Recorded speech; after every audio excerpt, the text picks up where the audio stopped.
Sir, parliament ఎన్నికల్లో India కూటమి మెరిపించిన NDA కూటమికే ప్రజలు పట్టం కట్టారు. 240 సీట్లు గెలుచుకున్న భాజపా ముచ్చటగా మూడోసారి నరేంద్ర మోడీ గారు ప్రమాణ స్వీకారం చేయబోతున్నారు. సో దీనిపై మీరేమంటారు? జై స్వరాజ్య వరల్డ్ టీవీకి స్వాగతం. 18వ లోక్సభ ఎన్నికల ఫలితాలు విడుదలైనాయి. అయితే ఆశ్చర్యకరమైనటువంటి ఫలితాలు వచ్చాయని చెప్పాలి. ఎన్నికలకు ముందు భారతీయ జనతా పార్టీ మూడోసారి విజయం సాధిస్తుంది, హ్యాట్రిక్ సాధిస్తుంది, మోడీ మరొకసారి ప్రధానమంత్రి కాబోతున్నారు అనేటటువంటి స్పెక్యులేషన్స్ వచ్చినప్పటికీ కూడా వాస్తవిక ఫలితాలు చూస్తే భారతీయ జనతా పార్టీకి కొంత ఇబ్బందికరమైనటువంటి ఫలితాలే వచ్చాయి. ఇండియా కూటమి చాలా బలంగా మంచి అద్భుతమైనటువంటి ఫలితాలు సాధించినట్లుగానే చెప్పాలి. గతంలో ఉన్నటువంటి పరిస్థితి కంటే కూడా ఇండియా కూటమి మెరుగైనటువంటి ఫలితాలు సాధించిందనేటటువంటి అభిప్రాయాలే వ్యక్తమవుతున్నాయి.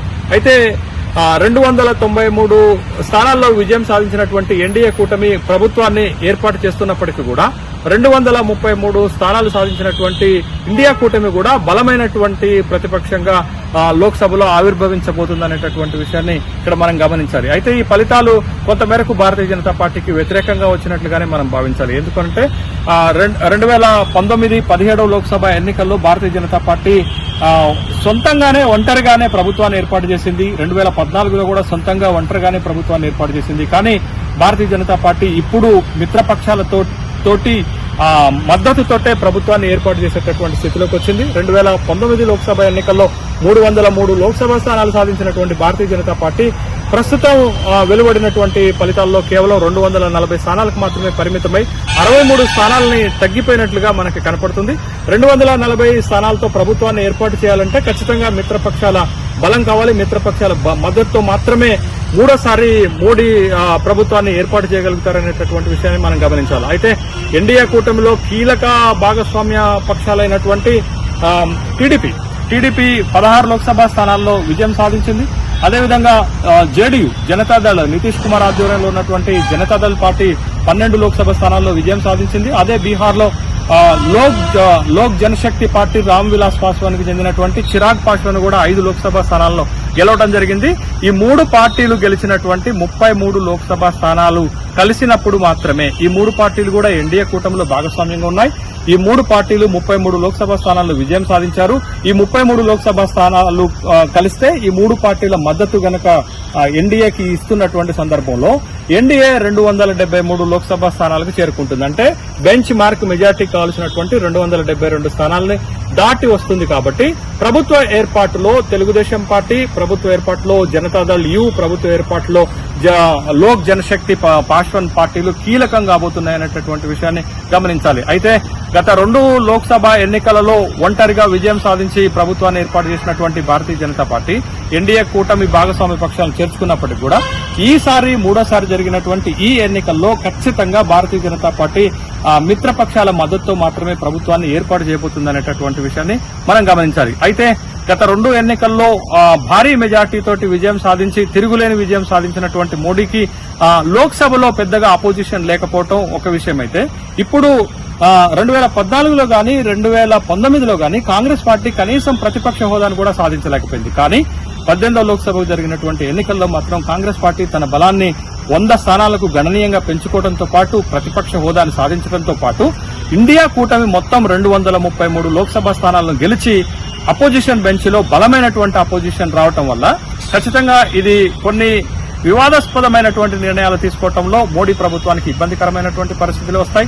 తర్వాత దేశం ఎదుర్కొంటున్నటువంటి ప్రధానమైనటువంటి సమస్యలపైన అర్థవంతమైన చర్చ లోక్సభలో జరిగేటటువంటి అవకాశాలు ఉంటాయి. దాన్ని బలంగా ప్రభుత్వ విధాన ప్రజా వ్యతిరేక నిర్ణయాలను వ్యతిరేకించడానికి బలమైనటువంటి అపోజిషన్ లోక్సభలో ఏర్పడబోతుంది. కాబట్టి ఇది దేశానికి మంచి జరిగేటటువంటి అంశంగానే చూడాలి. ఒక పక్క బలమైనటువంటి అధికార పక్షము, మరొక పక్క బలమైనటువంటి విపక్షాలు 2 అత్యున్నత విధాన నిర్ణాయక సభ అయినటువంటి లోక్సభలో ఉండటం దేశానికి ఖచ్చితంగా మేలు చేస్తుందనేటటువంటి విషయాన్ని చూడాలి.